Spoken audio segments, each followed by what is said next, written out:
now? Good morning. Good morning.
I 95.5 FM, the most influential name in radio. Good morning, Trinidad and Tobago and the world by extension, and welcome to I Independency, right here on I-95.5 FM, live on the I Independency Facebook page and YouTube channel.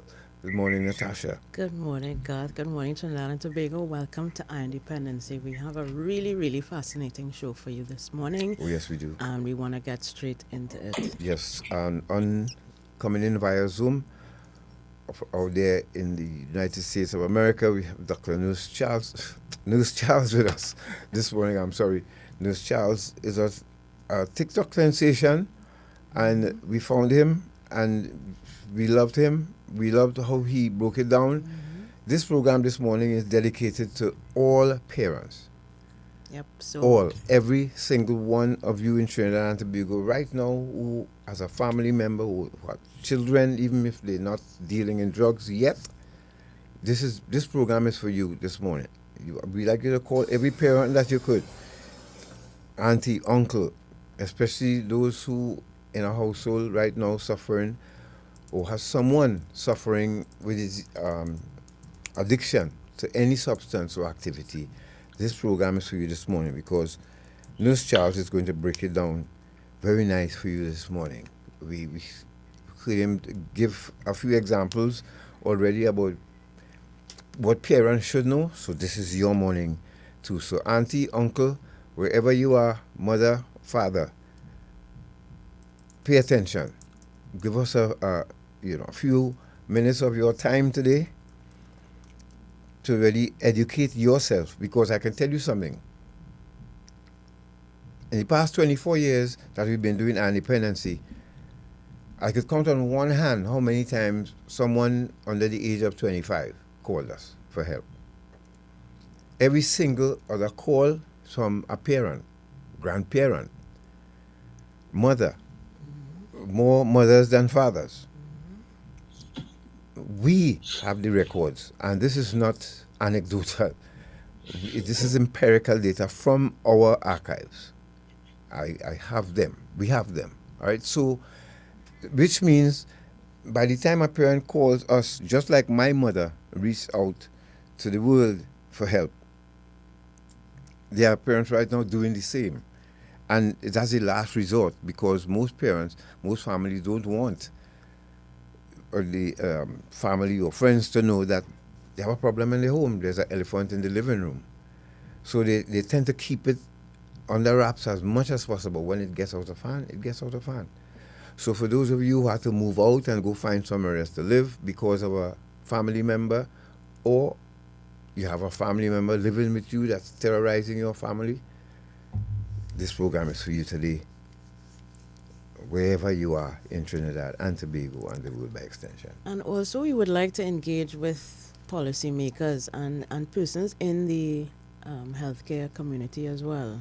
I hope you are listening and that you will learn something as well from what Nurse Charles has to share with us today, because we would love to have that kind of expertise and resource locally as well. What are you seeing in your emergency rooms here in Trinidad and Tobago, and how can that information help us out here to educate and inform about some of the very dangerous drugs that young people especially are consuming?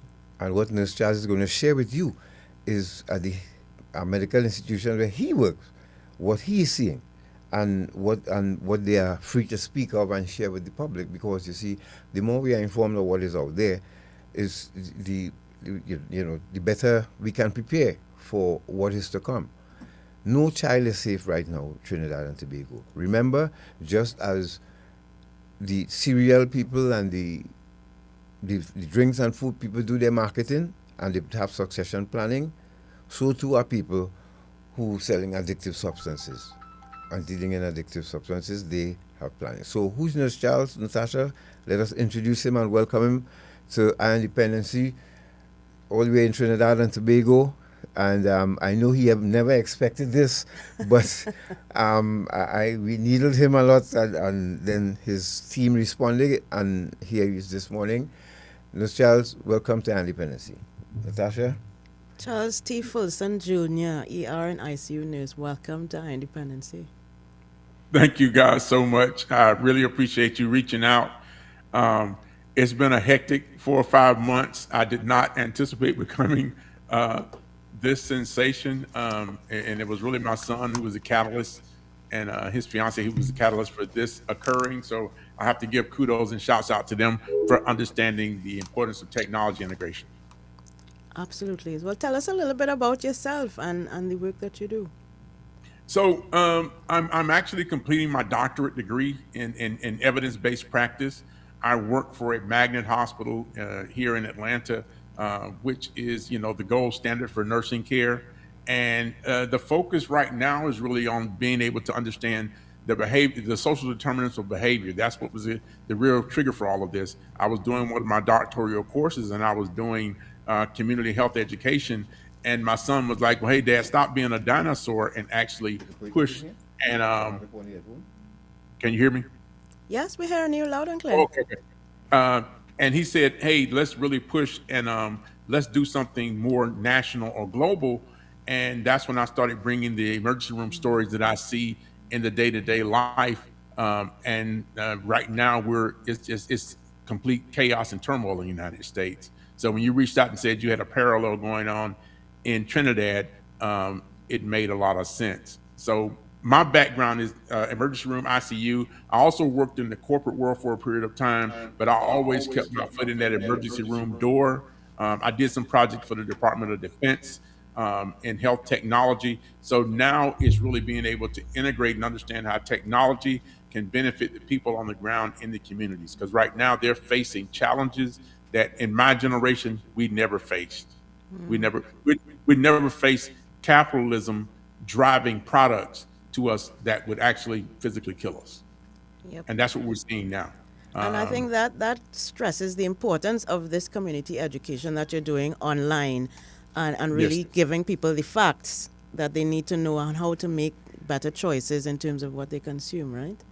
Yeah, because they're going to see it manifest in their homes. And that's what we discussed on the pre-interview call, is that, if you don't take action now, aggressive action to make sure that your kids are safe and that they're educated and that they're not being exposed to certain things, you will suffer the consequences of it because it will manifest. It's pretty much guaranteed. Do you think that a lot of parents, especially, they feel that they're doing a good enough job as parents, so they don't need necessarily to have these conversations, which can be tough to have? Well, I'll put it to you like this. Either you're going to have the conversation with them about it now, or you'll be having a conversation with a police officer or a psychiatrist who will be treating your child. Quite true. That's true. Yes. Yeah. And Yeah. to add, Or someone like Garth. because he does get the phone calls that a Yeah. mother would call and say, I have a son and I don't know what to do with him. So Yeah, So because when they, yes, yeah, go ahead. sorry, Mr. Charles. But the phone calls, yes, but which could help us get right into the first one or the first substance that we want to speak about, because Yeah. we've been getting calls from other parents now about the cannabis now. The Okay. cannabis So, and the experiencing, and some of the experiences we are getting from people and their responses to the person who using it, how they're now aggressive and they're smoking it often rather than every 5 hours. They want to do it like every 10 minutes. yeah. THC, the high concentration versus the older generation marijuana, the potency and and all of that. Um, has it changed the way things operate now? Oh, Fundamentally. that, so comparing marijuana 50 years ago to what you have today would be the equivalent of driving down the street to a store in a little car and trying to go to the moon. They have absolutely no relation to each other. So back 50 years ago, the sensimillion and the different drugs, the marijuana was 2 to 4% THC potency. The marijuana that's on the streets now is 18 to 34% for smoking, but in edibles and vapes and other concentrates and dabs, it can go to 95%. So imagine if 2 to 4% could get you nice and, quote unquote high. What is 95% THC doing? And that's where we really have to break down the components of marijuana. Here's where you're getting marketed things that are not in your best interest. They'll tell you that it's not empirical evidence, but when you really break it down, THC is the psychoactive component of marijuana. You have the CBD, which is the medicinal part, but then you have the THC, which is the psychoactive component. So when people take marijuana for medicinal use, for anxiety or for pain or for arthritic inflammation, they're taking it with high CBD, which is the medicinal part. But when the THC gets elevated, that has the total opposite effect than the CBD. The THC makes you become tachycardic, makes your heart rate go up. It makes you become anxious. That anxiety goes into panic attacks. That transitions into full blown audio and visual psychosis. And then in children, it can develop into full schizophrenia. So that THC goes directly into your fat cells. It stays there for a long period of time, and it directly affects your respiratory, your nervous, and your cardiovascular systems. So it goes straight to your brain. So the thing is, people will say, well, I've been smoking for 20 years and I'm fine. No, you become used to being impaired. That's a nice Yeah, way. that's But the reality. yeah. Yeah, No. their baseline cognition has changed. So they're just used to being fuzzy and cloudy all the time, not able to concentrate, not able to focus on things accurately. And that's the reason why we call them, they look like zombies sometimes, just walking around, intellectual zombies. They're able to function and go get drink of water and go use the bathroom and dress themselves, but they stay in a cloud of confusion. And that's unfortunate, because we're seeing an entire generation that has been normalized, and now the normalization of it manifests into mothers bringing their sons there and daughters and saying, hey, I can't control him because he's tearing up the house. Yes, absolutely. And especially in the Caribbean, for us, it is a cultural phenomenon. I think it's the Yeah. second most popular drug consumed among teenagers after alcohol. Yeah. And the fact that it's decriminalized here, not legalized, but decriminalized, Yeah. but yet there are no regulations to monitor the sale or the production of the products that that people consume. That is the gray area, because a lot of young people are not aware that you cannot smoke on the street. You cannot smoke Yeah. in public places, Yeah. and you do not know what you're getting when you purchase some weed from somebody. You don't know what you're getting. once it's unregulated, Yeah, yeah, it's very unregulated, and that's what we see here is that We have things like K2. So there's three different tiers really to marijuana production. You have Delta 9, which is real THC from marijuana. And then you have what's called hybrids like Delta 8 and Delta 10 that are supposed to be a little bit lesser. But the problem is that there's still potential toxicity and overuse in Delta 8 and Delta 10, which are synthetic hybrids. And those hybrids are very, like your co-host said, the hybrids are manufactured. There's no standard on manufacturing. So the results that we get are so highly varied that they can be all over the place. And we No. have difficulty treating them because we can't figure out exactly what's on board. Now, Nurse Charles, and if you're just joining us, you're listening to Our Dependency, and we dedicate this program this morning to parents, families, grandparents. This program is for you this morning, so get educated. This is maybe the one and only time you will have somebody with, as Nurse Charles can break it down for you like this, and we are happy to have him here with us. He's all the way out there in Atlanta, but he joined us, decided to spend some time with you this morning. And please feel free to, after you're listening to him, to ask your questions online. Yes. Send in your questions on YouTube or Facebook. Please, those of you on radio, you can as well ask somebody to send a message for you if you have a question to ask, because we know a lot of you taking care of grandchildren and children and all of these things, or you have children. You need to hear this. Now, Ms. Charles, we're looking at is there a rise in ER admission in your neck of the woods out there in Atlanta or in the U.S., for instance, and is it linked to cannabis consumption? Oh God, yes. So we let me give you the three top ones right now. For cannabis consumption, the biggest thing that we see right now is what's called hyperemesis syndrome. It's chronic hyperemesis syndrome. It's called CHS, and that's where that THC goes, and it causes you to start vomiting uncontrollably for days, and you can't stop. And it gives you a neurological abdominal pain as well. Without going too deep into the physiology of it, it causes you to just not be able to stop vomiting.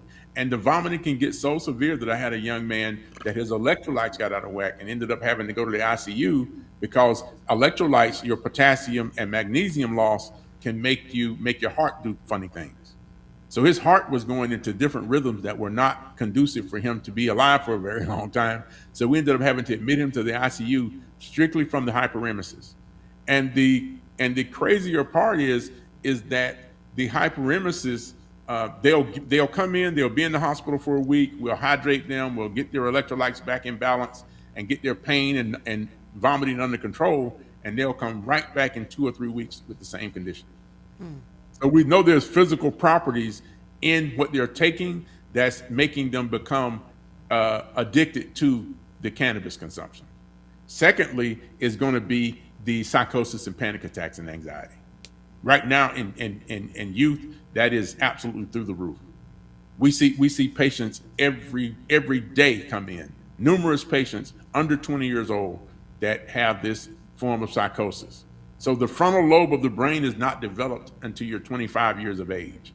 So what happens is when that THC hits it, it is absolutely not designed for an undeveloped brain. So when it hits them, the results are all over the place. They can have they get super anxious. They can have panic attacks. I've seen them come in with full psychosis. For instance, I posted a video recently of a young 9-year-old boy was given some edibles by some students, older students, I understand, and that's what 2,000 milligrams of edibles will do to a 9-year-old brain. He thought he was seeing monsters, and he was actually.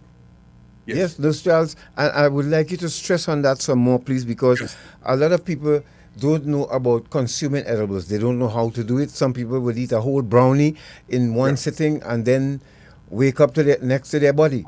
And so could you please elaborate on that? So the edibles, the problem with edibles is that they're a delayed release.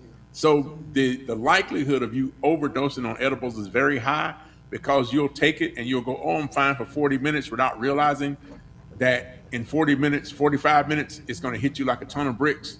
So your tendency is to say, I'm going to take an additional one because I'm not getting the sensation that I wanted from the first one.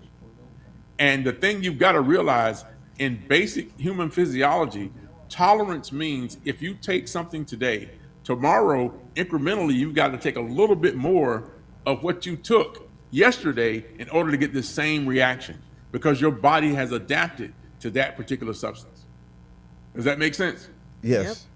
So that automatically drives higher consumption, more frequent use, and then leads to addiction.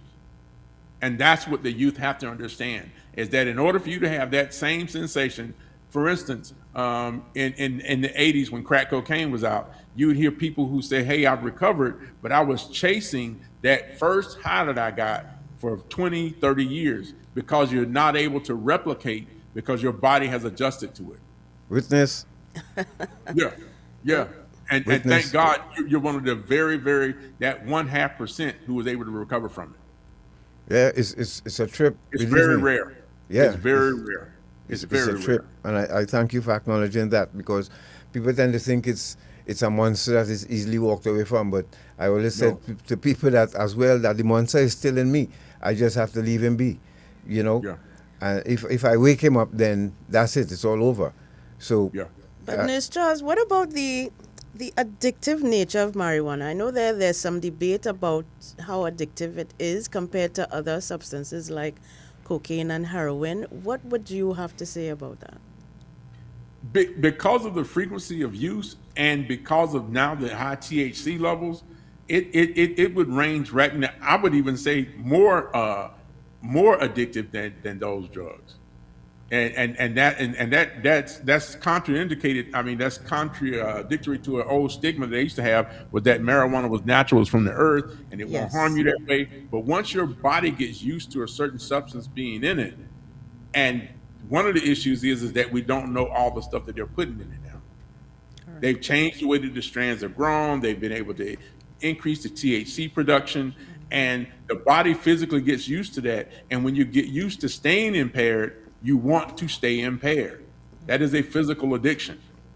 And the problem is the psychological and the normalization and the psychological addiction of it adds to that physical, that reaction that you're getting.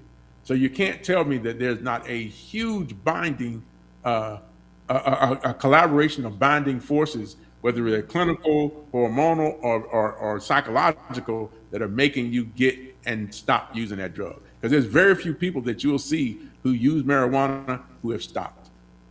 No, and finally on this one, because we want to move on to alcohol too, was a culturally accepted norm in Trinidad, in our part of the world, and many, in all over the world, you know. But people don't see it as a problem in some cases. But functional decline of young patients, what you have seen, I'm sure you would have seen mothers had to double over with a child coming into your emergency room. But just for their future academic future, motivation, social well-being, how would that affect a youngster? So I go to different high schools and I talk to college students. We work with a lot of athletes right now with the organization I work with called Future MVP. And we do like cardiac screenings and we go and talk to students about drug use. And I tell athletes off the top, I say, if you use any type of substance or drug, you are a kid who plays sports. You're not an athlete. You're not taking athletics seriously. So you're just a kid who's playing a recreational sport. I get it. I probably wouldn't want you on my team because you're not taking it seriously. And people who don't take those types of physical activities seriously get other people hurt in many cases, especially in football and contact sports. If you're out there goofing off or you're impaired, you're not the person to be on the team with me. Like I say, I work at a small hospital, even though it's an academic hospital. And when I tell you we see patients, kids every day in their 20s, I mean, literally 2, 3, 4 kids every day that are in the hospital because they've lost psychological control, which means they're in a full psychosis. And it takes weeks, it takes days and weeks to get them placed. That's how packed it is. That's the prevalence of it. So you got to remember, in the United States, you got 21 million people who have a duality of substance abuse and mental illness. That's not by coincidence. Yes. Yes. Yes. That's not Yes. by coincidence. So we've got to come to some conclusion. There's a clear correlation, right? You've got the mental illness and you've got the substance abuse. That's 21 million people. At some point, you've got to come to some causation that the drug use is assisting in facilitating, accelerating the mental illnesses that we see and the mental instability. And Yeah. one of the things too, before we go on to the next subject thing, Go one to of a the things break. that we have noticed is that the conversation about mental health in families, a lot of people are not willing to have those conversations. So when people present at hospital, they themselves are not aware that they have mental health Yeah. issues or illness in their family, and that may affect how they are treated. And also related to that, if you're not aware of what substance the person took, how do you best treat them for the illness that they presented with? So that's the tricky part. So, like I talked about earlier, there's a drug called K2, which is a synthetic form of marijuana, and people's reaction to it can be highly, I mean, just so different because it's made different every time. There's no standard on making it. And what we have to do is we have to intensely watch the patient, watch how they react to the minimal types of therapy that we're giving them, basically keeping them alive to see if their body reacts to the treatments that we're giving them. Very sensitivity, right?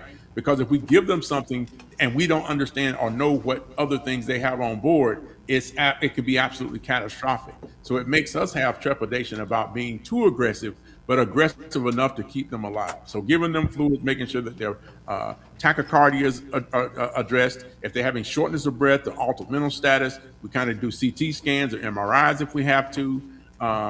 And then monitoring them in ICU or regular hospital bed care and hydrating them. That's one of the biggest issues is that people who use a lot of substances tend to be dehydrated, and dehydration changes the blood viscosity. So if you have an electrolyte or something that's out of whack, or if you have substances in your system, you not having fluid to balance it out makes that substance even that much more stronger.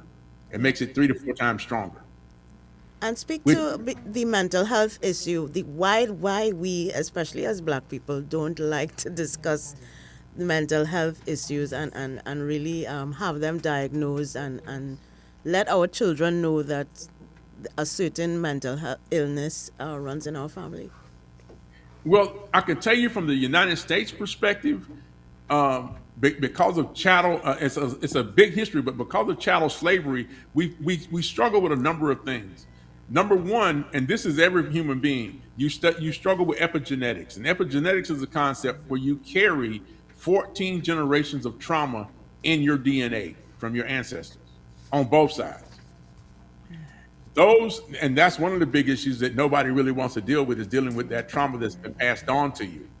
Um, and the stuff that I'm discussing now is peer reviewed. Epigenetics has been out about 10 years, where people really recognize, well, oh, okay, we carry this stuff in our DNA.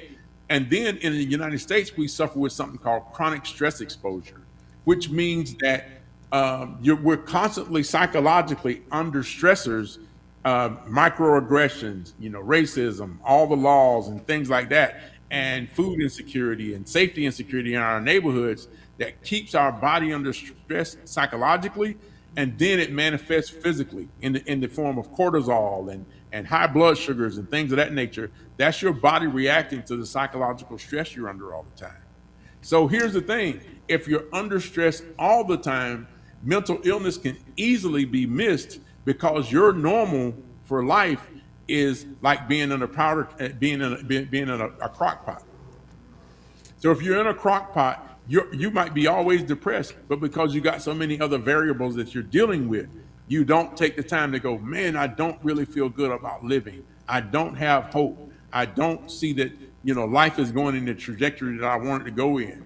Anxiety just gets pushed down, and we go through it. That's one of the reasons why Black females have heart attacks and things of that nature, or strokes, without knowing it, because they're so used to such high levels of stress that they don't react to the symptoms that they're feeling. So us as a community, we don't want them seen weak. We'll say, hey, go to the church, pray about it, and keep it moving. Yep. Instead of saying, hey, go sit down and talk to somebody because you got hidden stuff in you that you're worried about. Yep. If you're just joining us, you're listening to Independency, and we are speaking with Nurse Charles, joining us from Atlanta, Georgia, via Zoom, and he's breaking it down for you this morning. Nurse, let's go straight to alcohol. This culturally accepted norm, and it's embedded in celebrations and everything that we do. This legal drug, it's affecting families here. It really is. I can't speak for anywhere else, but you can tell us about the early exposure and how it would go on to affect us later on, to affect people later on. Alcohol gets a unique grip on us because of the physical properties of it. So, back in the day, initially it was called spirits, and it was called spirits for a reason. It would allow access, your mental access to things that you might not should have been exposed to. And once it gets that physical grip on you, boy, it's unrelenting in its hold on you. And your body, people become so physically dependent on alcohol that many of them would rather die or die slow deaths, knowing that their liver is being cirrhosed, knowing that their families are being broken apart, all because of a drug that they have become so accustomed to using to cope that they can't get away from it. One of the reasons why it affects our community so much is that chronic stress exposure. So you got to look, the body works as a system. If you're continuously exposed to stress, you got to have some way of relieving that stress intermittently. That's one of the reasons why drug use and alcoholism is so prevalent in our society, is because of the pressures that are on us. And you've got to find some way of alleviating it. Now, people who live in other areas might be able to go to yoga and Pilates and do it. But when you live in a neighborhood and you're worried about your kid being shot at school, or your kid being exposed to drugs or being exposed to pedophiles, that changes the way that you live and operate day to day. So you just going and saying, hey, I'm going to go and talk to somebody sometime is not always the remedy, or you might not have the money to do it. So what's the next alternative? The thing that's in your neighborhood that is walking distance from you. Easy You're gonna have a access. dialysis clinic, or you're gonna have a liquor store. Yeah, you're gonna have those things. You're gonna have a church, a dialysis center, and a liquor store. And that vice that's most close to you that you can afford, that's one of the reasons why the alcohol is so cheap some places. You can go get cheap, bad alcohol. It's accessible to you because you're under pressure. And that pressure makes you go, I've got to find some way to deal with this, because I just can't sit here all day, every day, suffering, worried about my money, worried about, living life, worried about my safety, worried about the safety of my kids. That psychology physiologically manifests, and you figure out ways to deal with the stress. And the stress is that we go to alcohol. And unfortunately, even when we become educated about it, in many cases they'll continue it, because in psychology you can't take a vice or a alleviating factor away without giving them a skill or alternative that they can go to, or they'll revert back to it. Does that make sense? Yes, it Yes, does, it Nurse Charles. does. And the number, I'm getting a couple messages. Go ahead, you can ask questions. Thanking you very much for spending the time to break this down for us in a different way. We try to keep this because it's part of our mandate. Apart from telling stories and biographies, this is part of our mandate. And I'm happy that you took the time to join us this morning, and our listeners, especially because we have a huge radio audience, and they appreciate you. So thank you very much. And one thing you spoke about that happens here often, and there's sometimes you would see, well, apart from almost every gathering by club or bars or whatever, there's always a fight to close off the night. There's also, especially for carnival, people passing out and people leaving them passed out, after overconsumption of alcohol. Please let people know how dangerous that is. Yeah, so here's the thing. Alcohol is a central nervous system depressant. That means it goes to your brain and decreases your brain's ability to function. That's the first thing it does. It goes straight to your brain. Your liver hits it, and boom, it goes straight to your head. Secondarily, alcohol dehydrates you. Back to dehydration.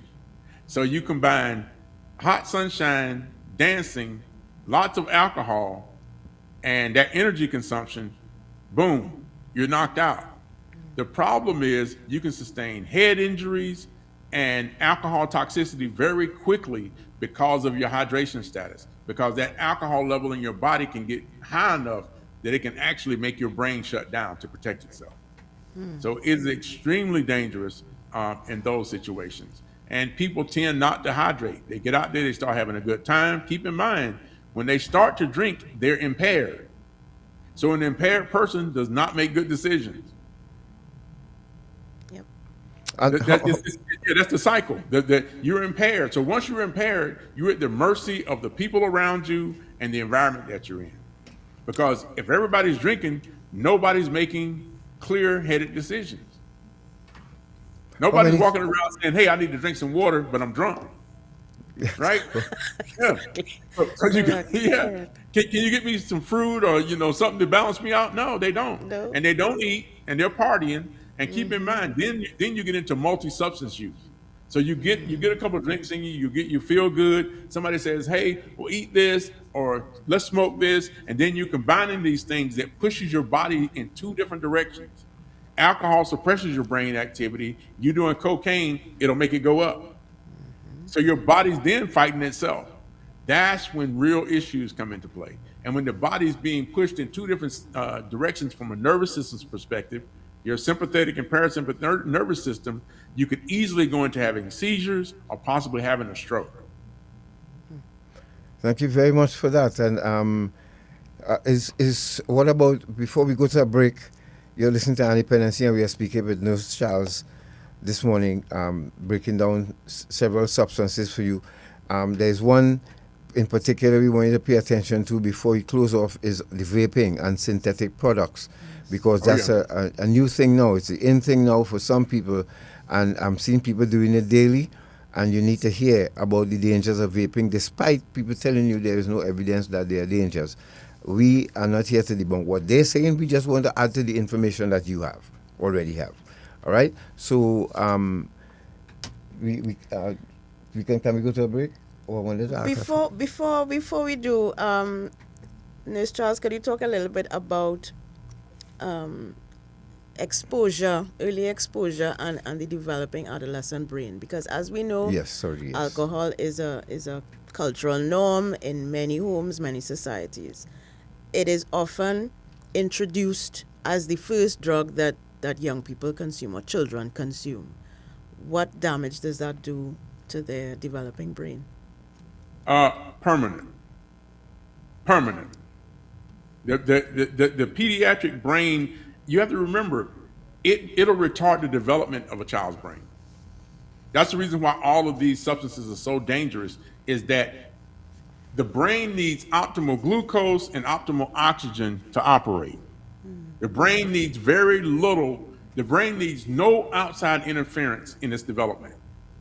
So when you introduce products that have the potential to suppress brain activity, I'm trying to use a good term, the neural pathways can become disrupted as a result of that. For instance, I talked about a gentleman who used a drug called, in America, it's called Whip It. It's very popular right now, where they inhale nitrous oxide. Yes. That's actually popular in the UK, we had found some years ago as well. Yeah. So when they do that, it interrupts your oxygen exchange to your brain. And that can be damaging because it could easily cause what we call the hypoxic brain injury. But when you introduce alcohol into a child's brain, they'll start to have impulse control. They might lose the drive to learn. You'll see their learning performance definitely go down. And it clearly disrupts the brain's development for reasoning, interactions, understanding human contact, human awareness. and it really leads to long-term brain, the long-term ability for the brain to process information. So if a kid had the potential to be an engineer, he starts drinking at 13, 14, 15 years old. By the time he's 17, 18, he's probably lost that intellectual ability to learn and process information to be able to be an engineer. That That's quickly. yeah. That's an example. Yeah. Yeah, thank you very much for that example, because that's what we want people to know. When and we urge bartenders and adults and all of you out there, stop encouraging children to drink. A child comes into your establishment to buy a drink or to buy drinks or what, get them out of there. And maybe another time we'll deal with the laws governing these things. But we have to protect our youth. You just heard it from Nurse Charles. So let's go to a break. But hold on, your host just mentioned this. She talked about why every time they drink, they fight. Drinking in an adolescent retards their emotional stability. They lose the ability to control their emotions, so their impulse control gets absolutely thrown out the window. Yep. I wanted to get that before the break. So that's the reason why you see them drink and fight. They drink and fight because they don't have emotional control. The impulse control goes off the rails. You know that there's a joke. I think a comedian gave. He said, you put 5 guys in a room with marijuana, they come out with a ban. You put 5 guys in a room with alcohol, and they come out fighting. Exactly. Let's go to a break, folks. And remember, even our breaks have information for you. So this one is about protecting your mental health and digital safety. Please pay close attention to it. Charles? Yes. And after this break, we'll be back with more. Stay right there.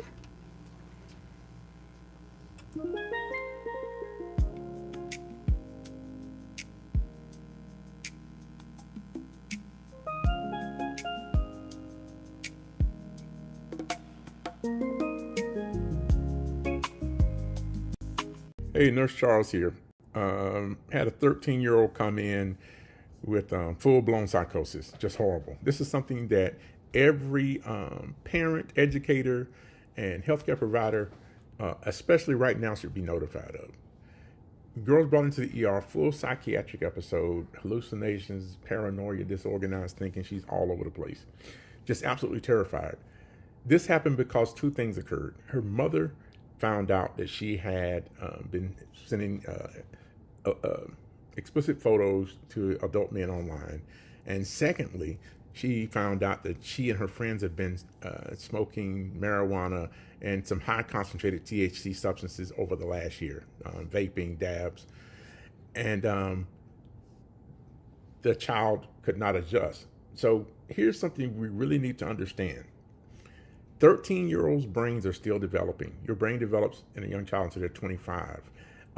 So it's very emotionally fragile. So you combine high potency THC and the stress of the mother confronting the daughter, and it put the kid into a full psychosis. Now keep in mind, high THC levels causes psychosis in adults. So imagine what it does to a 13-year-old. It's catastrophic. So this was not a bad kid. This was a good girl, and she wasn't in rebellion. But when children are groomed online and they self-medicate, it is a disaster for an absolute catastrophe to occur. And her brain gets overloaded, and she doesn't have the ability to process anything going further. High THC products are not harmless to children. Online exploitation is not rare. And when these 2 things collide, it can become a psychiatric emergency. We must protect our kids' brains. We must protect our kids' mental health, their digital safety, before it becomes a crisis.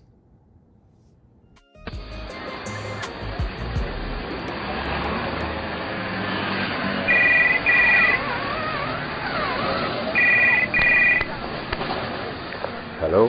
Hello, Mr. Dobson here from HMP London. Can I speak to Mr. James, please? This is Mr. James speaking.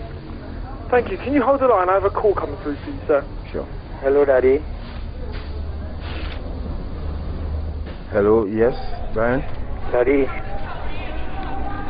I'm just calling to tell you that look up in the UK, for drug trafficking. Oh yeah? You lock up? And you tell me I was going to Bago? And I tell you about them boy I was liming with? Well, alright. Don't drop the soap. Carry on. Eye on Dependency. Reality radio at its best every Sunday on I 95.5 FM. Don't miss it.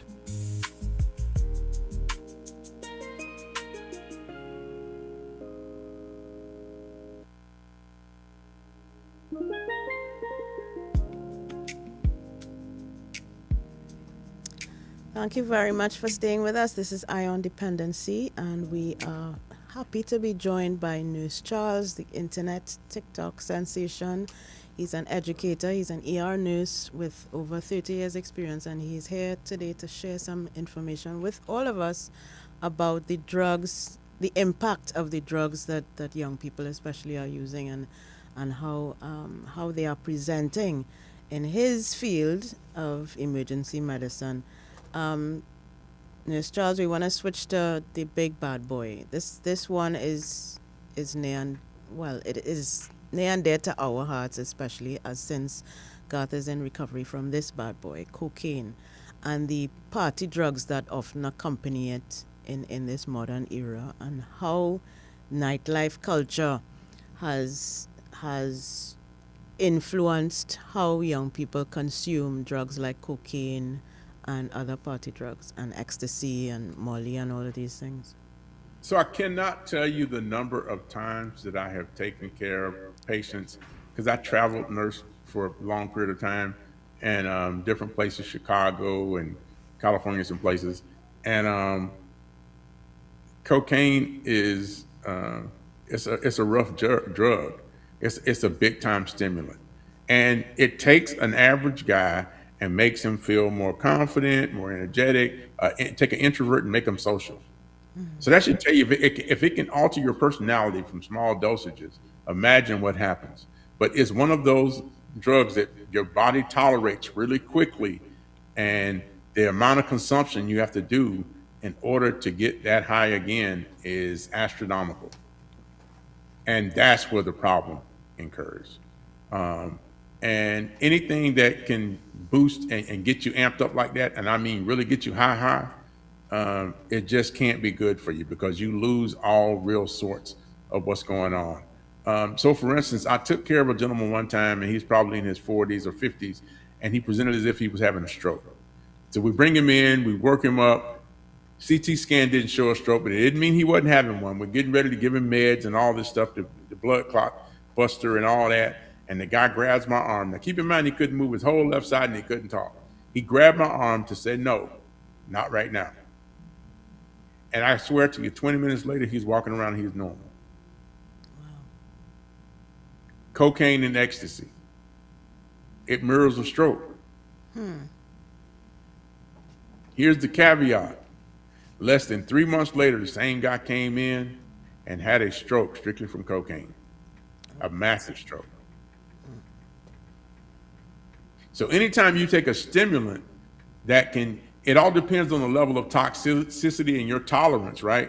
But if you push your heart rate up to here and your heart can't tolerate staying up there that long, you push your heart rate up to 180 beats a minute and you try to sustain that for an hour, guess what? Eventually your heart's gonna give out and you're gonna have a heart attack. And hopefully the heart attack, the only thing you have, are you going full cardiac arrest. The heart will just stop. Overstimulation will make it physically stop. Yeah. It's just like when you run and you get tired and you go, oh, I better slow down, I better walk a little bit. Yeah, well, if you do that drug induced, that heart rate will continue to stay up there regardless of what's going on. And then when it gets to a point that it can't tolerate it anymore, the heart itself will just stop beating. Now, you know, it's combined now with fentanyl. You know, there's a lot of contamination going on. People don't know what they're ingesting any longer. But there's a difference. The powdered cocaine, the stuff that's snorted, it's more, it can be found, well, I mean, the pure stuff, you know, some people broke it down now so that even the man in the street could access now. But What are some of the things that you see in your neck of the woods with people coming in for this issue for crack cocaine and cocaine abuse? We don't see crack nearly as much. Crack cocaine, not much. Cocaine is more popular now. Heroin's making a big comeback. Ecstasy and Molly always have been there. Fentanyl is a whole different monster because you got two different versions of fentanyl. You got pharmaceutical grade that they can get. Then you've got the street grade fentanyl. So, for instance, I had a mother who sent me an autopsy of her son who got street level fentanyl, and I'll break it down in this way. That way, you guys will really get what I'm talking about from a visual perspective. Is when in the autopsy report, her son was working at a dispensary in Oklahoma, and the kid got in his autopsy report, he had 5.6 nanograms of fentanyl in his system, street grade fentanyl, 5.6 nanograms. And it killed him. And when the autopsy report said he had foam, like foam-like secretions in his lungs, coming out of his nose, blood coming out of his ears, his brain is swollen to capacity, and that's what killed him. 24 years old, no other medical history at all. All his other systems in the body intact, lungs and brain blown up from fentanyl, 5.6 nanograms. So if I took 1 grain of fine sea salt, you got the fine sea salt in your community, right? Take 1 grain of it, that would be 60,000 nanograms. He died from 5.6 nanograms. So a mere cross-contamination can be pure dusting. Here's the problem. If you get street grade fentanyl in your system and you breathe it, it does not go to your liver. It goes straight to your brain, and it goes to the medulla of your brain. That is your breathing center. So what happens is it puts the fentanyl goes to your medulla and says, stop breathing. And you physically stop breathing because it goes to your brain and tells your brain that. And if you don't get help immediately, and it all depends on the level of toxicity, I'm showing you this. This is what's called Narcan. This is what we use to reverse it. The problem is it reverses it for a temporary period of time. I take this, put it in your nostril, or the first responder will put this in your nostril, and boom, it can knock that fentanyl off. But about 30, 45 minutes later, that fentanyl is going to come back on your brain stem and tell you to stop breathing again. So the Narcan, so the Narcan is a temporary measure to get someone for proper medical care. To the hospital. Here's the issue. Even if you get to the hospital and we can get you started to being taken care of, we still lose patients because the level of fentanyl they've been exposed to is too powerful for what we're trying to give them. Now, Nusiasi, is it recommended that homes and even EMS officials be equipped with Narcan, especially homes? Absolutely. If you're a parent and you're worried about your child possibly taking some type of substances that might make them be impaired like fentanyl would, and I'm going to go into the difference between fentanyl, a person being on fentanyl, or a person being alcohol intoxicated. But yes, absolutely keep Narcan available. But if an alcoholic, a person that's drunk, you can always wake them up. That's the biggest difference. You can always wake a drunk person up. They might not stay awake for a long period of time, but you can shake them and go, hey, and they'll try to give you some response. Fentanyl, they won't wake up. And their pupils will be as small as the lead of a pencil.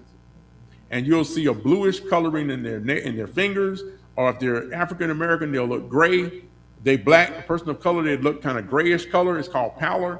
That means that their blood supply is diminished. That means that their brain, they're not breathing. And they will not be breathing, or they'll be breathing very, very slowly. You'll see them breathe maybe 2 or 3 times a minute. And that's in progression to stop breathing completely. So if you see a person that's drunk and you cannot wake them up, do not let them sleep it off. Call 911, get somebody to see them there immediately, because that is not alcohol. That is another substance, more than likely fentanyl. And there's a new one in America called nitazene. Nitazene's an old drug from the 1950s. They tried to get approved and they couldn't. And we're seeing that now, and it's probably 20 times stronger than fentanyl, and nothing works for it. Wow. Yep, But they're if we dead on wanna arrival.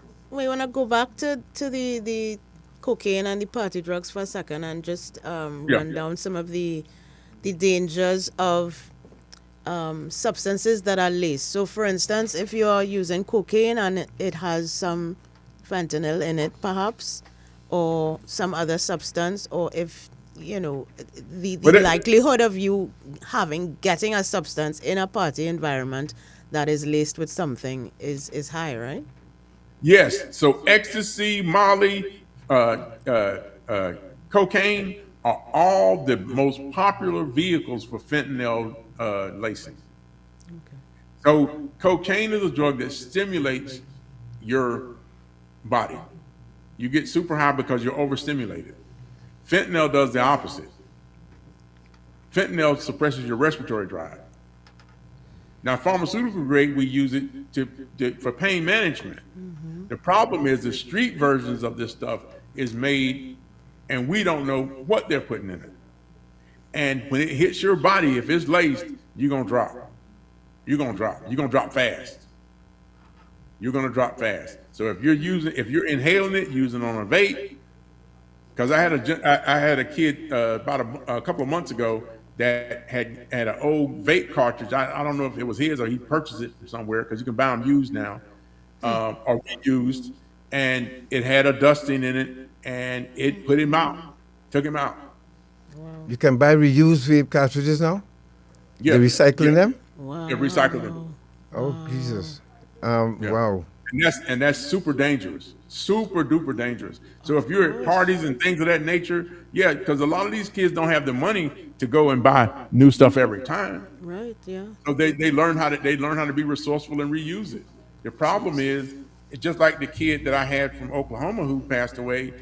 He worked at a dispensary and took a pill that he thought was okay and might have got a dusting from the pill bottle or anything. It takes a very small amount to be fatal. And he put a pill in his mouth and took it and was dead in less than 10 minutes. Wow. Now, I've got a message from a listener who asks about the children now who live with parents with these issues. You know how this is where authorities must step in. Well, we have a children authority here that will step in once they come across it, but it affects the children too as well in growing up and Oh yeah. the way Yeah, they cope. it's horrible. It's horrible. And kids trying to manage that. Imagine a kid and you got a parent that uses substances like that, and they're extremely unpredictable. And the potential for abuse of the child is just, besides the neglect, the potential for physical abuse of that child is going to be extremely high just because of what the parents are using. If you're just joining us, you're listening to Our Independency, and we are speaking with Nurse Charles. Now, we know a lot of you who, you're accustomed to the high tension programs that we do. But this is part of our mandate. And apart from telling biographies, we also educate. And we felt the need because I'm noticing it. And the thing is, how important, before we go into the prescription drug abuse, because that's another story too. A lot of people, it's overlooked here too. It's not discussed much, but we have a lot of elderly people, especially, who are addicted to opioids, and we must talk to caregivers and families this morning, and also to friends. I know somebody just messaged me and said friends of alcoholics and drug addicts suffer too as well, because some of them have to see, just sit back and look at a friend destroy themselves and cannot do anything to help. It's really bad. So the prescription drug abuse. Let me go back and answer a question that your co-host asked earlier, though, real quick. Yes. So in club setting, in party settings, I want people to understand that the drug dealers that have access to these drugs are purchasing these drugs from China and other countries, and they have no idea what is in them. Let me reemphasize that. The guy that you're purchasing drugs from is not a chemist. They have no idea what is in the drugs that they're giving you. So, for instance, Prince, the artist Prince in the United States, died from fentanyl overdose. Now, keep in mind, he got his drugs, he purchased his From a drugs from a physician. pharmacy, which I think was probably switched out, but he died from fentanyl overdose, fentanyl toxicity. So you're putting your hands in a person, you're putting your life in the hands of a person that, number one, has no real knowledge about where what he's selling is being made at and what's being put in the stuff that he's purchasing to sell. You're talking about playing Russian roulette. That's the definition of insanity. Yes, And you're at a dark nightclub, you partying, you've been drinking, and you buying stuff from a guy who's in there selling substances that he know will get you even higher, but he's supposed to be a reliable source. There is no logic in that thinking at all. And even if you get it from your friends, because your friends may have bought it from him and give it to you, and you're gonna trust your friend, of course, if the friend gives it to you. But Yeah, you you trust still your don't know. friend, but your friend's not a chemist. The guy you buying this stuff is not a chemist. Correct. He doesn't have a lab that he's measuring this stuff and making it for you. What in the world? and like I've always said, you cannot unpop a pill, you cannot unsmoke a joint. Yeah, You oh, it's you no know, intent. Yeah, and yeah. and you have to be very very particular now what you put, because the objective is to make money, and people don't care what happens to you once they get that dollar bill and they turn away. It's up to you. It's you the catch, and how That's right. how it hang it swing. That's You right. know, so Yeah. so We have a question on YouTube, which I think can kind of tie into the discussion about prescription drugs. before you ask it, I would just want to say, if you have any problems on Facebook, to log in. You could find us on YouTube, you know that. And also, we like you while you're there. Remember our independency. We still have to get back on terra firma. So we ask those of you who listening, those of you who joined Please us, like even the by radio, live. just come on live, like the stream, and follow us. Subscribe to the YouTube channel. Let's keep it going. Let's get to at least try and make it 12,000 on Facebook, and let's try to up the YouTube channel as well, as much as possible, folks. This will help us to keep educating you, and we ask you to cooperate with us in that regard, and we thank you very much for your support, those who continue to join us for the education. Question. Yep. So Diana on YouTube asks, can ADHD be a factor in drug addiction? And if so, has it found to be a significant factor? And I ask that in the context of people are prescribed medication for ADHD.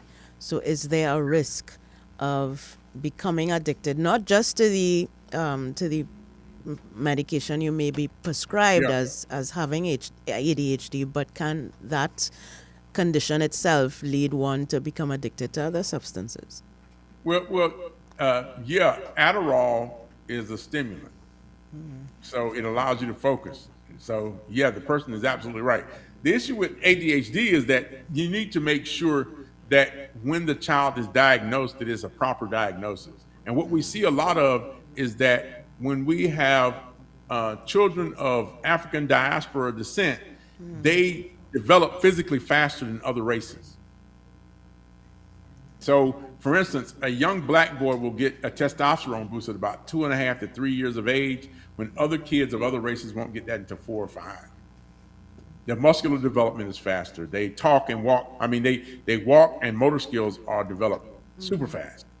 So what happens is you take a kid, a young boy who's got all this testosterone in his system at 4 or 5, and you try to put him in a classroom and say, hey, sit down and concentrate. It's extremely difficult to do that. And they have to work that energy off in order to be able to concentrate. Yeah. And they get mislabeled with ADHD, when what we call it the athletic brain, because their physical development is going so fast and they're developing musculature and they got all this testosterone. But it's hard to make a kid like that sit down and be able to concentrate. Also tying in the factor that you have all this digital information now, and these kids stand in front of these screens and they're so amped on the Overstimulated, screen, yes. yeah, that they can't sit down and actually do work. So what happens is the kid gets labeled with ADHD. They put him on this drug. Adderall is a drug that kids using. It's highly abused in college to make them be able to concentrate and do work. Yes. So yeah, if he's on a stimulant from age childhood up, the propensity for that person to use other substances is extremely high. Yep. And I guess the likelihood of someone who has ADHD and is unable to focus, they Yeah, might take certain drugs in order to bring them down, like marijuana, which might be yeah, a depressant for them as well. yeah, yeah, yeah. So there's a close correlation there, and also they might, because of the way the Adderall makes them feel as being able to focus. Cocaine has a higher level of doing that than Adderall does. Right. Yep. Gotcha. Yeah. So so unfortunately, we see a lot of that. We have another question, and it's going back to alcohol. Isaiah asked, did he say it was drugs, which type, or alcohol, that if a child starts at, say, age 13, by the time they're 17, they would be incapable of learning, or their learning capacity would be diminished? Yeah, their learning capacity to be diminished. There's no question about that because alcohol directly affects the brain's processing areas. Processing means taking a concept and making sense of it, taking it and putting it into a category of work, school, leisure, vacations, you know, uh, philosophy. You being able to process and normalize what we see in the world as an entire construct. That slows down, and if it slows down, courses that require a lot of memorization. That's one of the big things alcohol affects in the child's brain is memorization. You being able to remember things and recall it to analyze it and process it for current relevance, that part gets diminished greatly. So yeah, I'm not telling you they wouldn't be able to learn, but it'd be much more difficult than they had previously if they drank for 3 or 4 years Yep. consistently. Gotcha. Going back now to the prescription drug Okay. use, let's talk about the false sense of safety that people have when you see a labeled drug, because you assume that it's safe to take. Um, how does that impact on some people? Well, the first thing is the safety component is that over believing that part makes consumption and overuse very highly likely because of their comfort and belief that because it's labeled as safe, they're believing that they can prescribe themselves and just wait till they get a reaction and determine how much they can take. That's a recipe for overuse all the time. Secondarily, you don't know where these things are being made in many cases, especially when you don't have a real prescription for them, and then you're buying substances and getting on substances that mix with such a mass variety of things that you could become physically addicted to the chemicals versus the actual drug. It's just like the conversation I had with your cohorts. People didn't get addicted to the cocaine; they got addicted to the base. The base of the crack is what made people get addicted because they were getting very little cocaine, but the base is what got people addicted. And the base could be different over here on Santa Monica and something else in San Diego and something else in San Francisco and Oakland. So that's the issue is that there's no standardization on making these things, and you could become addicted to chemicals, carcinogens that you don't even know that you're inhaling, taking into your body, and that can be very problematic. Yep. And finally, on this issue of prescription drug misuse, the lethal interaction when prescription drugs are combined with alcohol. I mean, this is a standard thing. I mean, you would think that any adult knows that you do not mix alcohol with a prescription drug, but Yeah. yet still it happens. Why is that? I, I'll give you an example because of songs.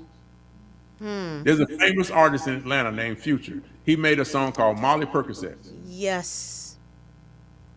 Yes. Oh, wow. Percocets and alcohol. So Wow. as an artist, his irresponsibility disgusts me because I had a friend in graduate school with me who committed suicide that way, taking Percocets and alcohol together. Oh, wow.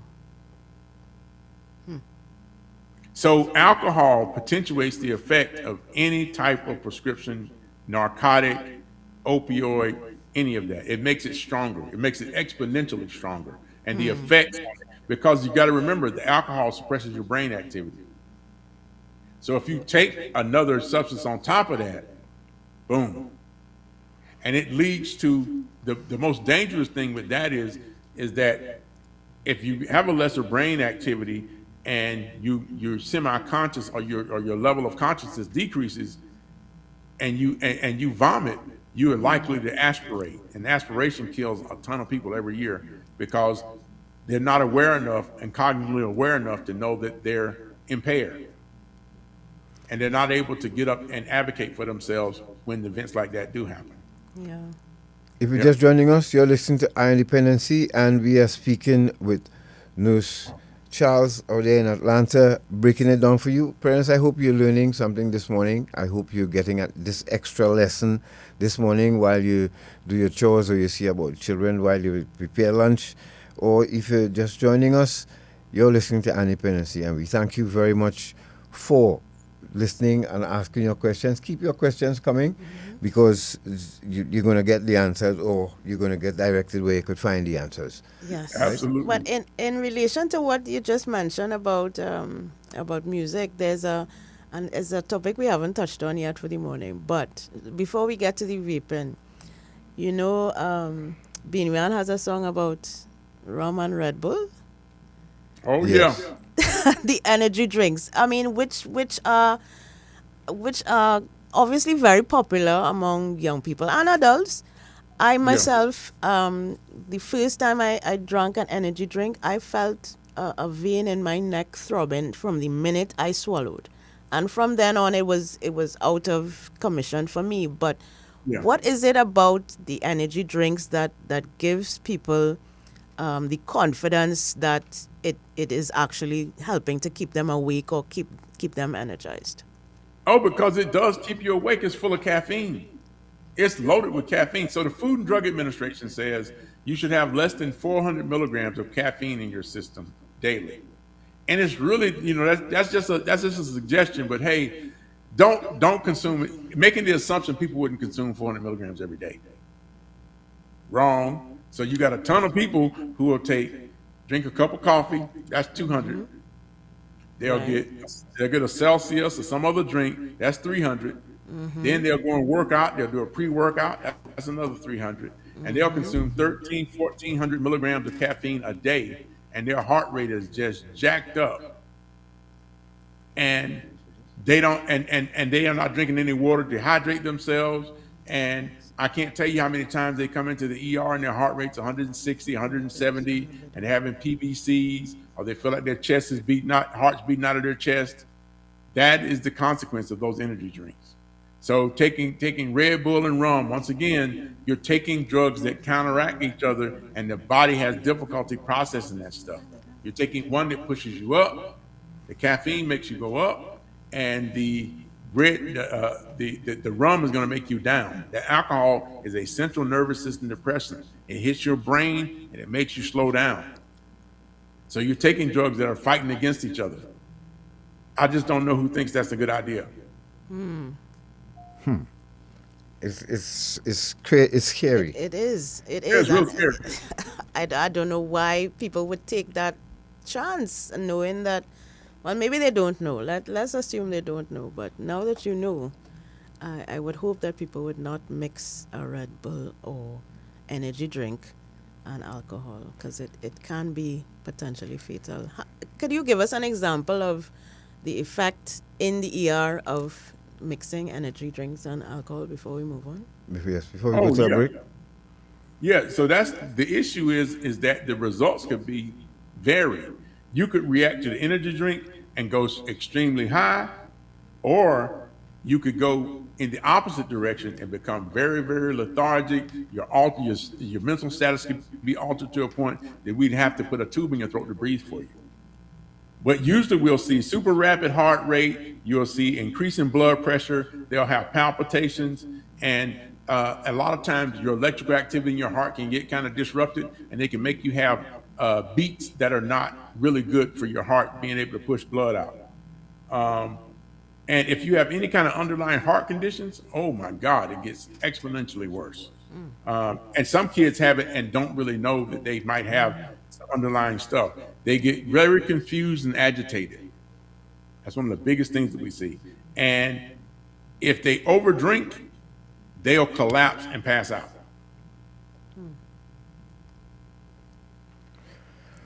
Scary, scary. Let's Yep. let's go to a break, another folks. break. You know, so again, we appeal to the consenting adults out there. If you can make a difference, please make a difference. That's all we're asking. Make a difference in the life of, because the what we had to deal with back in the day is quadrupled now. Oh And- yeah, it's a different ball game. Yeah. Yes. Yes. Yes, absolutely. And And we are both senior citizens. Well, I mean, he is. I'm just one over 50, right? But the drugs that were around in our time when we were younger are really not the same variety and potency that are available now. So it really is a different playing field, right? so Very if you're just joining us, thank you very much. We go to a break, and in this break, we is a precursor to when we return on this final leg for Nurse Charles is to speak about the vaping. You saw it in the news. You heard, you read about it, where folks are explaining to you that nothing wrong with vaping. You know, there's no empirical data It's a to viable suggest alternative. that it's harmful. Smoke-free. Okay, maybe that's what they experienced, but we know what we experienced, and we can only share with you what we've experienced. Yes. Let's go to a break and do that, and put the icing on the cake with that when we return with Nurse Charles, who has joined us from Atlanta this morning. Stay right there. We'll be back. I'm looking for the...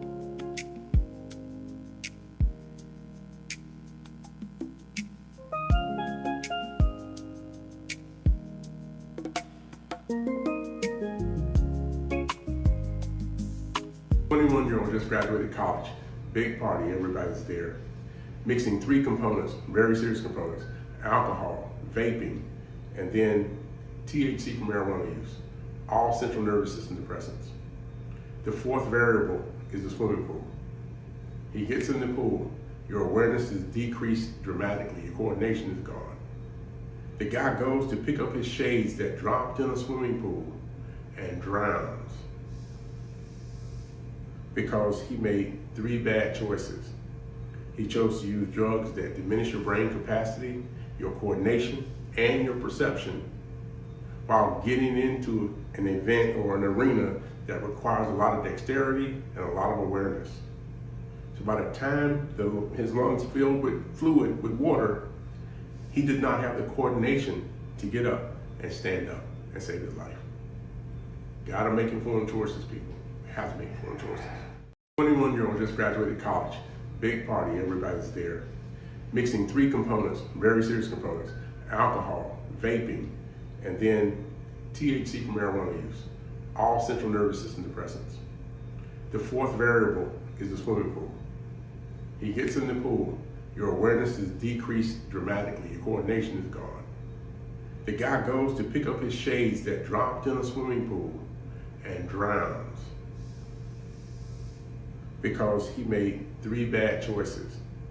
He chose to use drugs that diminish your brain capacity, your coordination, and your perception while getting into an event or an arena that requires a lot of dexterity and a lot of awareness. So by the time his lungs filled with fluid, with water, he did not have the coordination to get up and stand up and save his life. Gotta make informed choices, people. Have to make informed choices.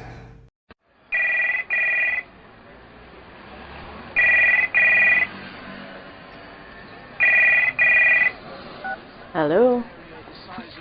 Hi, this is Patricia Kent from HMP London. Can I speak to Miss Sheila, please? This is Miss Sheila.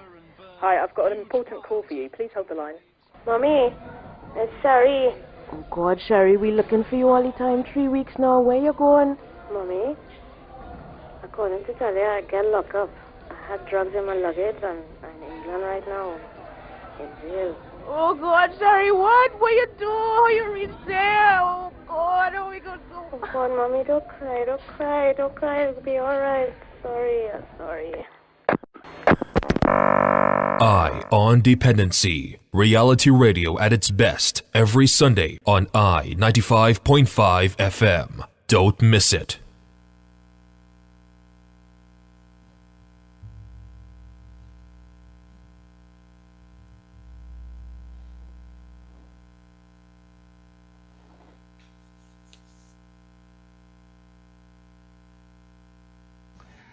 Energy drinks with high caffeine and high THC can cause seizures in certain patients. 24-year-old grad student comes in. He's known for taking his pre-workout, his caffeine drinks, energy drinks, right? He goes to a social event with some friends, his girlfriend's there. He takes this high THC level vape, boom, hits it, starts to panic, has anxiety, say he feels like his heart's racing. Boom, he hits the ground, has a grand mal seizure. He has two of them before they bring him to us. We give him Ativan to kind of slow things down. You've got to remember, caffeine is a stimulant. It takes your brakes away from your brain. Your brain has the ability to slow itself down when it feels like it's being overworked. Secondly, that THC disrupts your normal neurological pathways. So when that happens, it lowers your threshold for having a seizure. It does not happen in every patient who does this, but I'm telling you, I've seen it before. And now this kid's life is totally disrupted. He won't be able to drive for 6 months because that's the law. He'd have to have a medical clearance in order to start driving again and getting back to a normal life. Plus the medications he's going to be on to manage the seizures and make sure that he doesn't have more seizures has a lot of side effects to it, sluggishness that he's not going to like.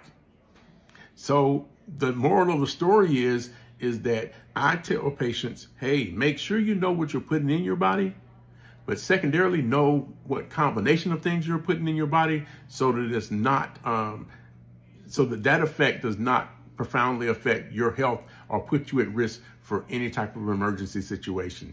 Because if he had continued to have seizures, if we hadn't got it under control and got it when we did, it could have ended up a lot worse.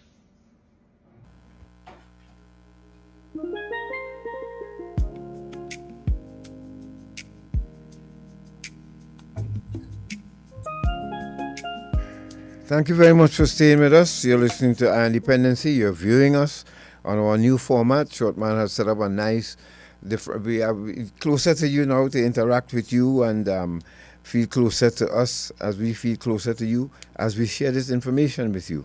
Nurse Charles is joining us from Atlanta and he's breaking it down for you.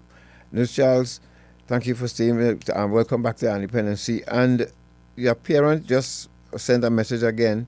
And this was suggested to me, take some crack cocaine while I'm studying, that will keep me up at night. It did, but to use more crack cocaine. This mother is saying that her daughter, she confessed to her that she used energy drinks to study.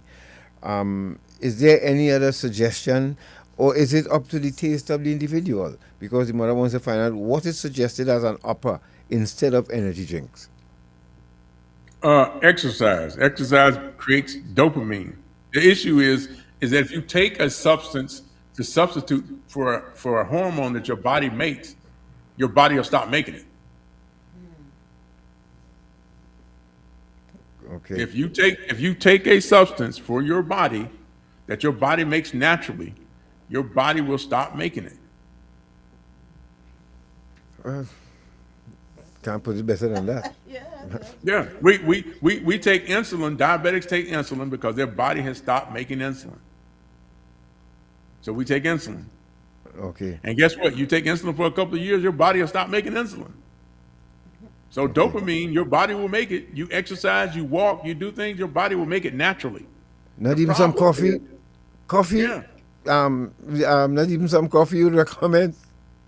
Yeah, I mean, you can, everything in moderation. Like I say, 400 milligrams a day. Look at the amount of caffeine that you're taking in.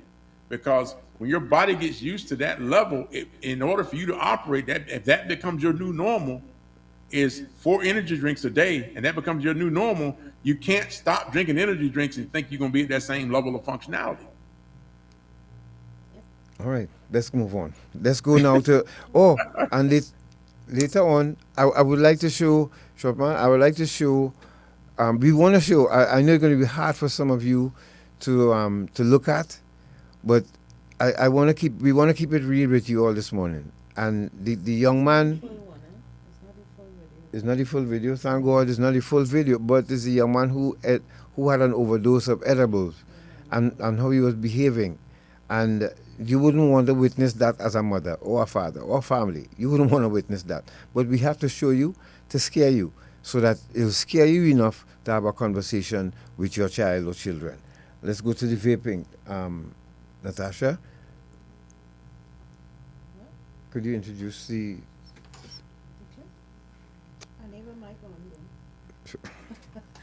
The clip? Yes. No, the question on vaping that you had Right. for... So vaping, it is the in thing now. Apparently, it is being marketed as an alternative to smoking. They're using all of these fancy terms like smoke free, and it is being attracted.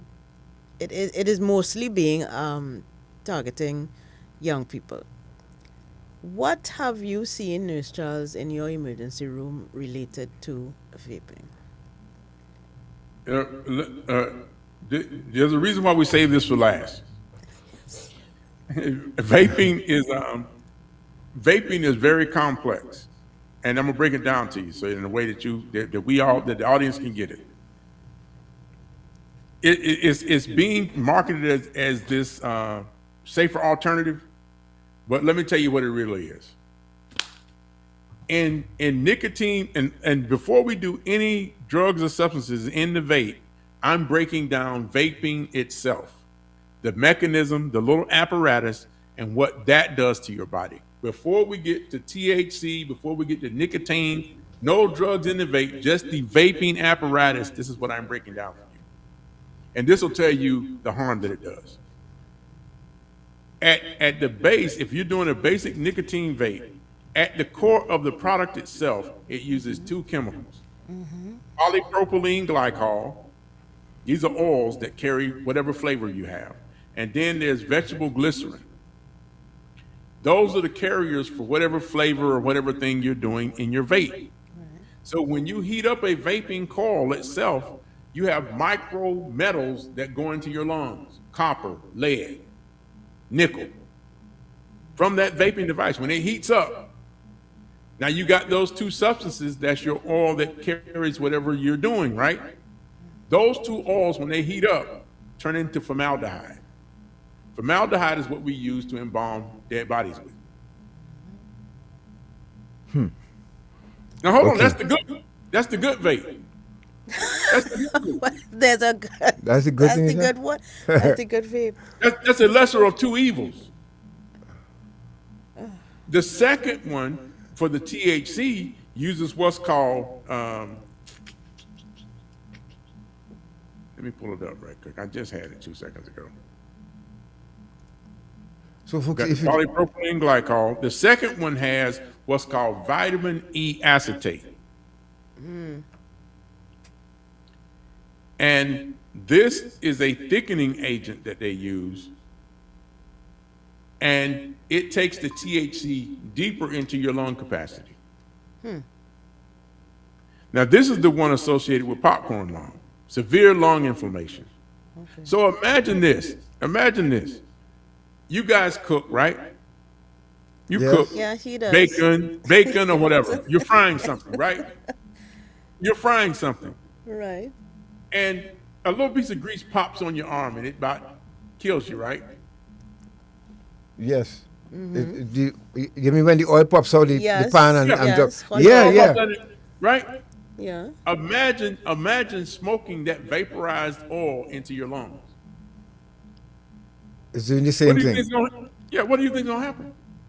It's just smaller particles, and you're more tolerant of it, but you still feel the heat, and it's still oil, and you're smoking it into your lungs, and it coats your lungs. Now that's before you even get to the drug, the nicotine or the THC component. The mere heat from the device itself, and the oil substances that they use for carrying are damaging themselves. And what happens is it decreases your ability to exchange oxygen from your lungs. So in the ER, first thing we see, teenagers, shortness of breath, chest pain, severe cough, fever, nausea and vomiting, oxygen levels plummet, ICU admission, severe lung injuries, ventilated patients, they got to go on ventilators. Deaths have been reported. Young, otherwise healthy patients come in and they'll experience a decline in their breathing over days, or you'll see what's called diffuse lung damage when we do CT scans on them. So we've got middle schoolers using vape products right now, vaping, because it's been labeled safe. So if they tell you there's no empirical evidence on vaping, I can send you 100 different articles from different academic institutions in the United States that will clearly tell you we're doing lung transplants on young 20-year-old kids because their lungs have been damaged from vaping so frequently. Wow. Lung transplants. Lung transplant. That is not something you hear of often. Yeah. Wow. It's called popcorn lung syndrome. Now I'm gonna give you an example. I'm gonna pull up one for you. This is for your audience to see. This is a vaping cartridge. I got this for demonstration purposes so kids understand. This vaping cartridge in a normal cigarette is 1 to 2 milligrams of nicotine in it. This is a nicotine dispensing system. In a normal cigarette is 1 to 2 milligrams, more than likely 1 milligram of nicotine. Charles, could you hold up that again for me for us to see it? Look at this size of that. This dispenser has 1,200 milligrams of vaping nicotine in it. I could smoke a pack of cigarettes in a couple seconds. Whoa. Yep. Here's the key. Here's your catch now. They have what's called a mode called freeze on here. Freeze mode. So freeze mode makes this thing turn into a cooling system so that you can inhale deeper. Oh my. Because when it's hot, it limits your ability to breathe in. So you can breathe in deep. Oh. Because of the cooling system. Like a menthol sort of feel. Yes. So you can get more of the drug and become more addicted to it. Wow. Jesus Lord. Now, guess where I bought this? At a gas station. Yep. At a gas station, you just we have gas station with it here too. We have them here in our gas stations too as well. I'm loud and bold, and I'm seeing youngsters even in uniform coming and they've been sold. And when I asked the young lady about it, I was told to mind my business. I said, okay, fine, I'm gonna do it, mind my business. But we talking about it here. Nurse Charles, go ahead, preach. So you have kids who are repeatedly, I mean nonstop, whoop, whoop, whoop. And this not on freeze mode now. This is a hot substance that is being inhaled into your lungs. How long do you think it's gonna take? We ain't gonna have people who vape for 50 years. Correct. You got smokers, you got people who smoke for 50 years. Now granted, they probably get lung cancer and they got COPD, but you ain't gonna have no 50-year vapors. Well said. Yes, that's a stark reality, yes. You will not have long-term vaping people. You're telling you won't. Oh, Jesus. Eventually, it's going to catch up to them. And I just had a guy who had surgery recently, and he vaped before surgery, and we begged him not to. And when and you saw the sludge that was coming out of his lungs, it looked like a ice frappuccino. Wow.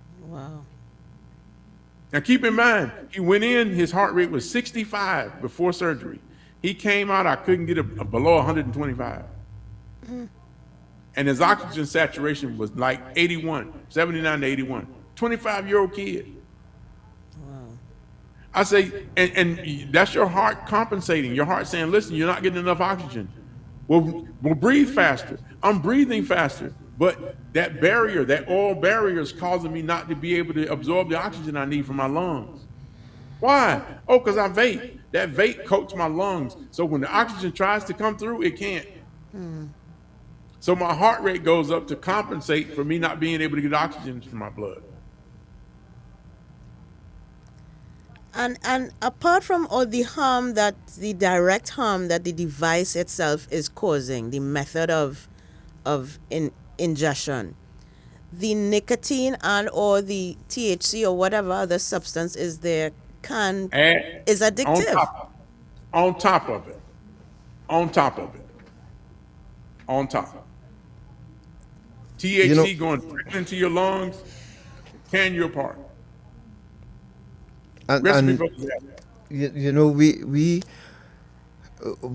not fighting anyone. You know, the more we speak about this, I know there are people in corporate Trinidad and Tobago listening to this broadcast this morning because they, one or two of them have been heard. They were on song bites on radio and television, speaking about the joys of vaping, not this part of it, and we've been trying to reach out to them, so have a conversation, so we could join with them, and all we asking them to do is separate themselves from the drug, the normal drug block and the pusher in the street, because we don't expect them to advise you on the dangers of crack cocaine. But responsible people on boards and running these institutions should want to tell us about the downside to using these products. Be honest with people. You know why they won't come on? I'm gonna tell you why they won't come on. Because on this ingredients list, it lists flavoring. Mm-hmm. Well, what's in the flavoring? Oh, we don't know. Oh, really? How is the flavoring packaged? What chemicals are put into the flavoring to make it be flavoring? See, there's so many things on here that are not standardized and listed as products. They can't come on because they can't tell you the outcome of something that they don't know how it's manufactured. And these guys make the stuff. And if they're not disclosing what exactly is in the product, how do you know the outcome of the product? You can't. Yep. If you're just joining us, you're listening to Our Independency, and we are coming closer to the end. Had been 2 hours of just pure information and information sharing with you. We hope you're getting the message. We hope you're getting the point. And again, to corporate Trinidad and Tobago, who's you all are, I'm sure you all are understanding what you're hearing here.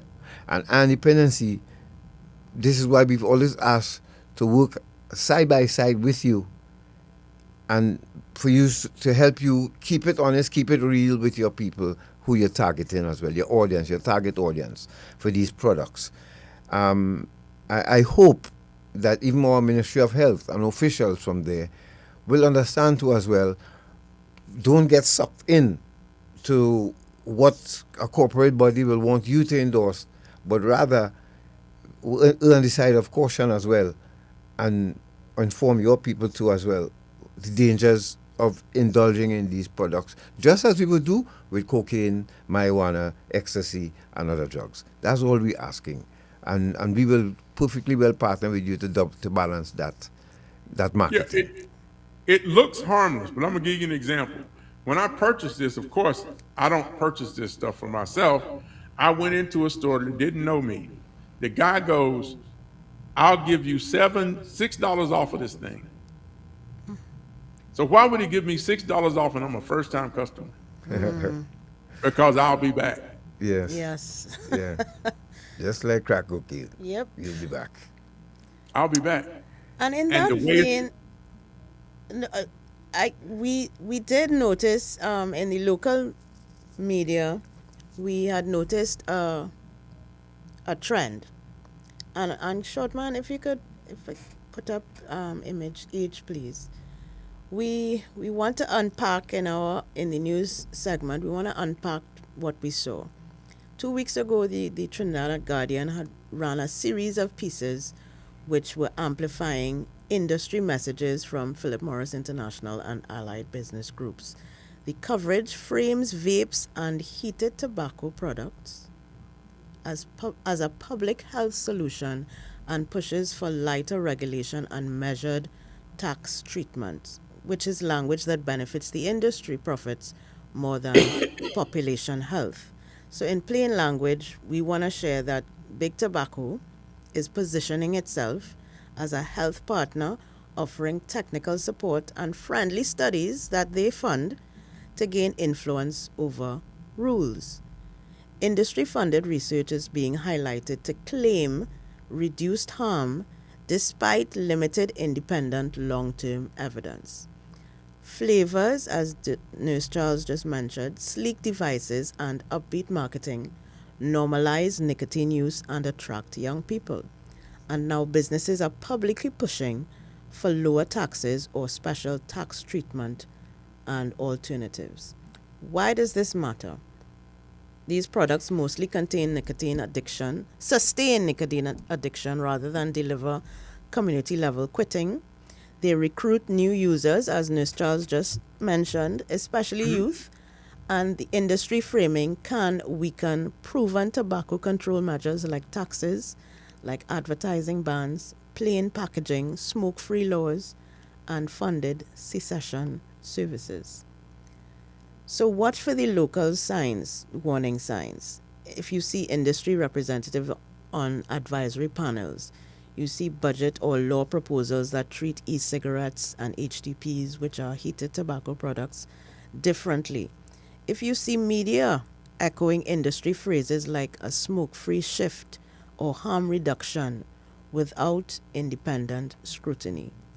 You could go to the next slide, Shortman. Some of the recommendations that we would have for policymakers locally and internationally, and media as well. One would be to apply the WHO FCTC Article 5.3 principles, which include excluding the tobacco industry from health policy decisions and rejecting industry-funded evidence in regulation. 2, requiring independent local surveillance on the use, youth initiation, dual use, and cessation outcomes before any regulatory easing. 3, to treat e-cigarettes and heated tobacco products under existing tobacco control measures, which include taxation, advertising and display limits, and smoke-free laws. 4, to implement youth protections, flavor bans, strict age verification, and strong marketing restrictions. And finally, for media, to demand and cite independent experts and disclose conflicts of interest when reporting industry claims.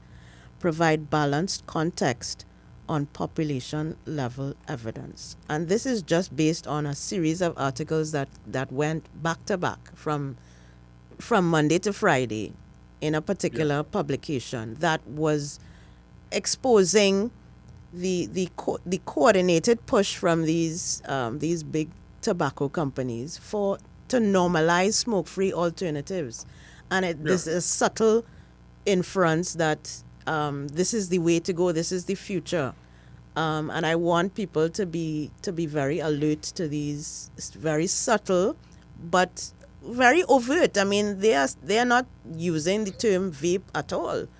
They are completely using language that is designed to sell this product as a safe alternative. Smokeless. Smokeless is a safe word. Yes, smoke-free, correct. Smoke-free, right? Yeah. Smoke-free is a safe word. The issue is they own the smoke-free market through subsidiaries and stuff. Philip Morris is one of the biggest owners. So they're saying, hey, listen, we understand that the old guard is leaving. Now we're trying to flip and get a whole new audience for the next century. And the way that we'll do it is we'll decrease the regulation on it. Even though you got to be 21 to buy a vape, we'll make it so accessible through convenience that it'll leak to them. And once they get it, when they get of age, they'll already be experienced users. If you're just joining us, you're listening to Independency, and we're on our last legs of a very enlightening discussion with Nurse Charles this morning. We really thank him again for sitting I don't think he ever stays this long on TikTok, but he decided he's with us here this morning. We love you, Nurse Charles. Thank you We so much. really appreciate And it. Trinidad and Tobago, drop a little heart emoji on Facebook and YouTube If for you Nurse like what Charles you're and his hearing. team this morning for taking the time to spend with you. I still have that video to show you. You want to see what it looks like on a child overdose on edibles? We have something to show you this way. It may tug at your heartstrings, but that's what we do here on our independency deliberately, because Yeah. we want you to know that these things, you need to speak to your children about it. Gummies and brownies and cookies, they look edible, they look sweet, but they can destroy you. Yep. Remember that. So, and to the folks, they work real hard to market this thing, to get our children to buy this. Boy, that is a lot of Yes. paperwork and brain work. And They want to make wow. money, that's the bottom line. Yes, Hey, but just like these, just like the ones I'm holding up right now. These are gummies. Yep, just like that. yes, look at that. And it's so attractive. Look, hold it up again, Nurse. Let's see it. Let's see what it looks like. Yeah, they got the nice red coloring on it, yellows, all that stuff that'll bring your eye attention to it. Yes, Yes. The marketing is done phenomenally. Yes, Yes. it is. It's To make you think phenomenal. it's Sour Patch Kids or some candy, yeah. And make you think it's all kind of candy. And kids go, oh, I want that, not realizing what it is. Yep. But psychologically, you've already taken away the fear. Yes. You've associated with something that they like. Yes. Yes. Even though it has the word poison on it, it bigger bo that's still Yeah, you just got Still to Urban know. poison. attractive. Wow. Oh Jesus!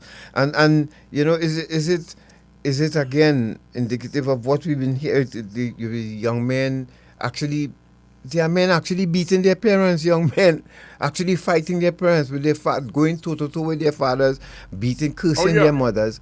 It's messing them up. And these same vape cartridges, you can switch and put THC cartridges Yes. in them. Yes. You can. Oh God.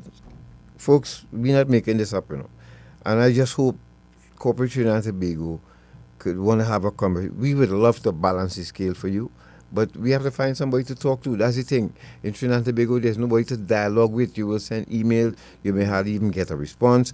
Let's go to that video with the young man. And then we'll take some calls, some of your calls before we go. And we wrap up with Nurse Charles here this morning. But I want... And let Nurse Charles, because Nurse Charles spoke on it on TikTok as well. This young man, Nurse Charles, after looking at this video, he'll tell us what went on with this young man and how is he doing. I don't know if you all followed up on it. But, short man, let's go to it. Yeah.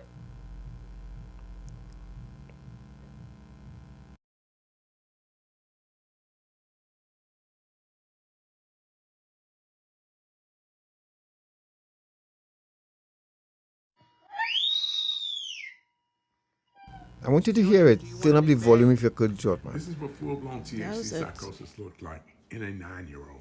So I had a full adult a couple weeks ago who took 600 milligrams of gummies. And my understanding is this kid was given 2,000 milligrams. Extreme panic, extreme anxiety. Brain is just absolutely overwhelmed. He is hearing and seeing things that are not real, and he is acting upon them. He is physically seeing and hearing things that are not in existence. And in his mind, he is there. The tachycardia, big issue. Super fast heart rates makes you vulnerable for other types of electrical focuses coming in and disrupting your heart, giving you a heart attack, or putting you into arrhythmia that is not compatible with living. Seizures, he could go into seizures easily. This kid is a ICU level care patient. The THC stays in your system. And the other issue is the edibles are slow released. So they release over time. They'll be fighting with this mania for at least 18 to 24 hours, maybe even 30 hours. He'll be in the hospital for some days. Absolutely traumatized. A near miss event. And here's the bigger issue, is this stuff is sold in local gas stations. You can go into any gas station in urban neighborhoods and find this type of material sold over the counter. That easy of access to get to our children. So as parents, we've got to be protective of our children, whoever we need to talk to. county legislation, zoning commission, somebody we need to talk to and tell them this is unacceptable in our neighborhoods, and we have to protect our children.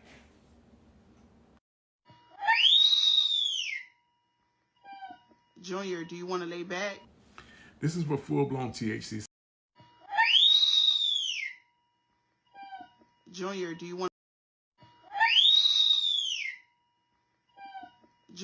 want to lay back? This is for full-blown. Unapologetic doing this, folks. You know, it might be a little upsetting, even to Natasha here. It is a lot here. upsetting. I but can't. You see, but we promised reality radio first of all, and if it is, we rather show what we're talking about. The proof is in the pudding, as we always say. Yeah, and I want people to see what children, what are available to our children out there right now. Yeah. And stop and take your head out of the sand. This can come from a school friend. This can come from a taxi driver, a maxi driver, a tout, a teacher, even a coach. This could come from them. I want you all to be paranoid. I want you all to understand. We're not playing. We're not living in a time where people care about this any longer. So, as upsetting as it is, it's reality. And Ms. Charles, thank you very much for, and explain, could you further add to that what you just saw and why you decided to report on it? Because unfortunately, I see it a lot. So the kid was just an example of a parent being so overwhelmed and frustrated. But, you give a kid that much THC, he, and the last report I heard was that, he was still having quite a bit of struggles. I don't think he's gone back to school yet because his young mind is so overwhelmed. And keep in mind that things you experience in psychosis, your brain does not have the ability to differentiate that historically. So in 10 years, he'll still remember this experience, but he'll think that it was a real experience. Well, let's hope. Your brain can't separate those things. Let's hope he survives to become an advocate, because what he's going through there right now, we don't know what land he was in, if he was in Oz or, what part of the universe he was. But it seems as though he was being chased by demons or something. Yeah. And we see that a lot. I see patients come in, especially kids, and they'll bust their hands or they'll beat their head into the walls, all types of stuff. I'm freaked out by that. Yeah. Go ahead, Nis. So here's the caveat. Here's how they trick you. You start on nicotine as a kid, but you eventually graduate to THC. So in repetitive use, nicotine requires repetitive use. I mean, you're going to use it a lot. The problem is when you convert to THC and that overuse, the psychosis is going to come quick because your pattern of use is so fast. And you're using two totally different substances. It's bad to use nicotine that much because you got your dopamine going all the time. But you're using a drug that's psychoactive. When you graduate to that THC on this device, using it that frequently as you use it with nicotine, it becomes a real problem. And when they get in school, that's the things that they're seeing in middle schools and high schools, is that the kids are paranoid. The kids have severe anxiety in the classroom and disrupting the classrooms. And unfortunately, we have girls here who will go in the men's restroom, be in the restroom at 13 in middle school that are performing all types of sexual acts to get vaping cartridges because they can't afford to buy them. Oh my word. Yeah. Any questions for Nurse Charles? And we keep getting a lot of congratulations and comments for you, yes. Nurse Charles, via WhatsApp, via YouTube and Facebook. We thank you so much for spending the time with us this morning and making it interesting, making this discussion interesting. We know it happens. What you just described, what you see, it happens in our neck of the woods. It's just that we don't get people speaking out, professionals keeping it real and raw. we long for that. We hope we can get that, because to me, it's a tactic that's needed to make parents aware it's not all good and hunky dory out there. And remember, there are people who will probably see an opportunity to make money by making these stuff or acquiring these stuff to give to their child to go to school with, to sell to other children, To their peers, yes. to their peers. Here's where the legislation comes in at, is that you're killing your natural resource. The destruction of the education and intelligence of your youth is your resource. So instead of them vaping and walking around like zombies, have them do coding, have them do something technical so that they can improve the life conditions of everybody in Trinidad. Trinidad is one of the most beautiful places on the face of the earth. If you develop the youth, what kind of economic powerhouse could you be in the world? But instead of companies being predatory and taking advantage of the youth and the pressure that they're under, they should be developing the human capital. And that's the problem. And they see them just as a buck, getting 25 or 30 bucks per vape cartridge, and them buying cigarettes and them buying weed, instead of developing the country into being what it should be. The people individually take their money and say, I'm just going to get what I need for me, and be selfish instead of doing what's better for the greater good. Yeah. That's the problem. You got to hold the politicians accountable on that. So any questions online for the chat, or anybody want to give us a call? 622-3937. Get one quick in before we wrap up here this morning. Just have 5 minutes left, but again, we are getting a lot of comments online for you, Nurse Charles, that the session was very informative, and they are thanking you for your candor, and we too appreciate the work that you do online. It's very enlightening. And we can tell people where they can find you going forward. Anytime they want to get a little snippet from you on anything, where can they find you? They can find me at nursecharlesmedia.com. All my stuff is on nursecharlesmedia.com. All right. Guaranteed you'll get information, all of it. nursecharlesmedia.com. Guaranteed you're going to get some more followers from Trinidad and Tobago. And those of you joining Nurse Charles for the first time, drop a national flag for him when you say hello, and thank him for the job that he's done here this morning. All right. I thank you guys for inviting me, because you find very few people who have passion. I run into thousands of people, but very few, 99% of them don't have passion. I'm looking at myself. My son talked to me. Yeah, my son talked to me. He said, "Dad, you got to do this." He said, "Because these people got the passion." Yeah, you got the passion. Wow. Everybody talks a good game, but very few will get out and actually do the work. So I thank you guys for inviting me. I really do. Yes, and we thank Bryce as well and your crew for making it available to us. Let's take a call quickly. 622-3937. Hello. Pleasant morning, and good morning. Thank you for your time. Hello. Morning. Hello. Are we having a little connectivity issue? 622-3937. Hello.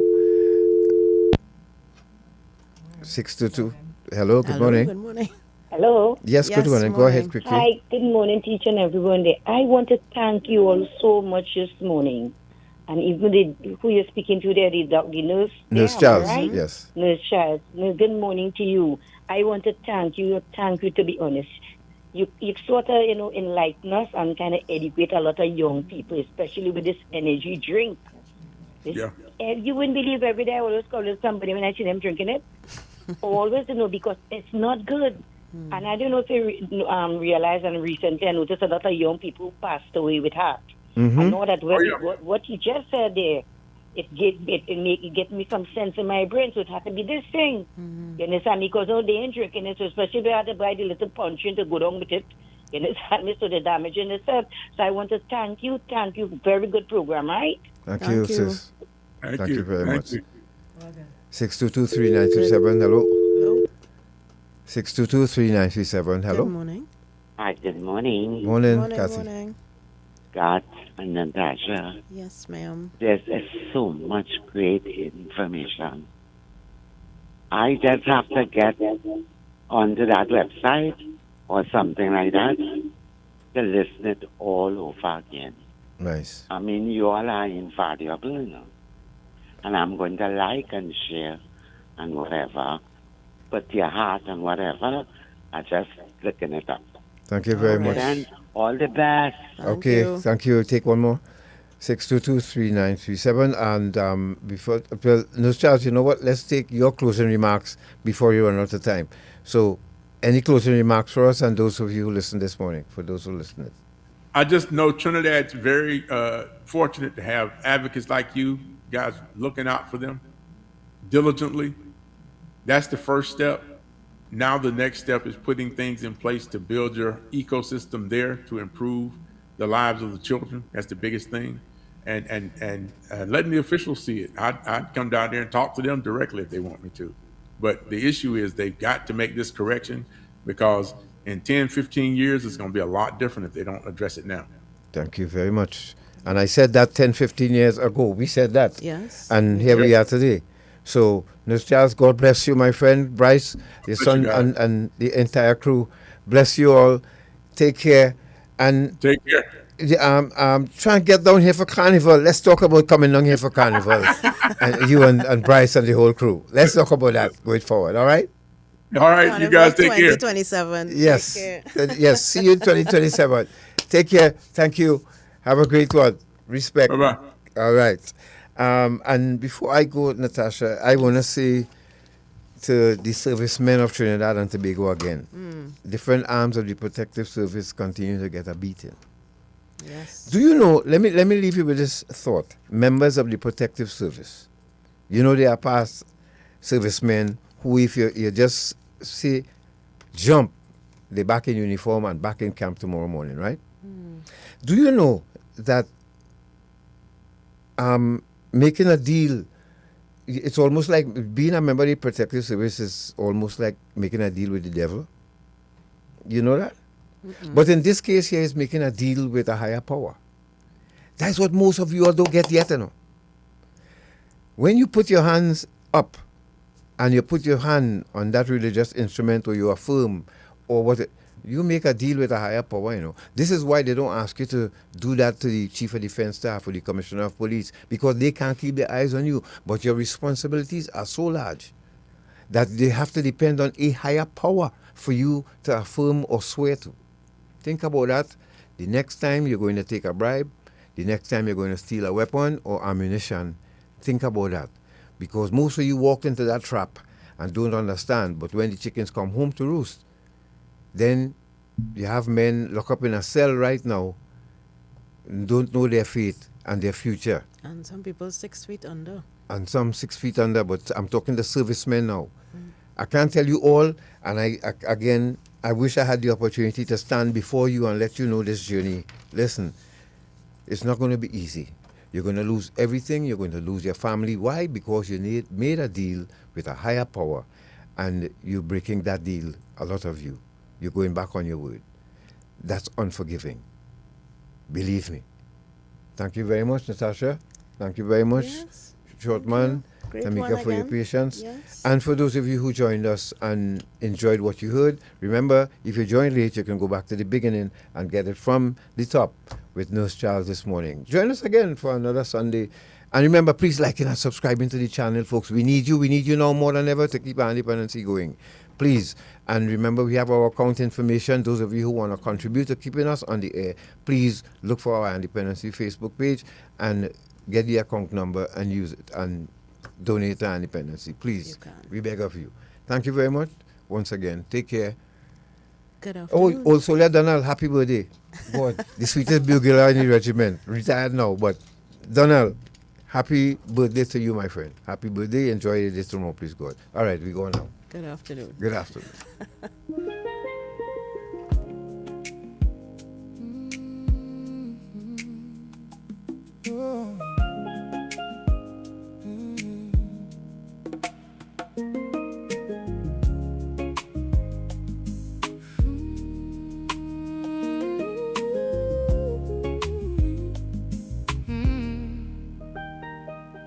Late night, dial turns,